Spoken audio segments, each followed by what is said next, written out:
Make a good CV. First, name your own name, then your pic. Upload here on a Word file.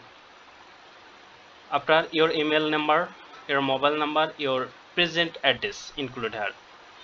Career objectivity include this word.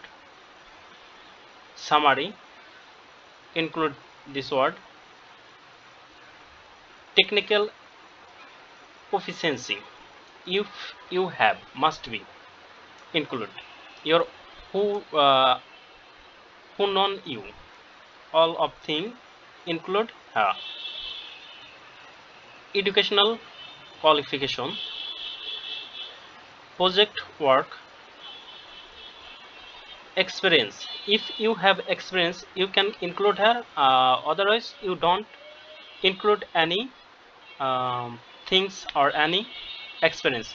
If have no experience you must read her fresher word.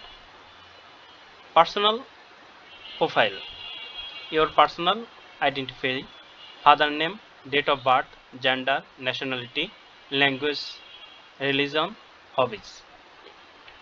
Declaration, you include all those of word. Reference, reference include here name, his position, his or her position, his or her email number, phone number, after your own signature and date. This is the a good resume. You can screenshot, you must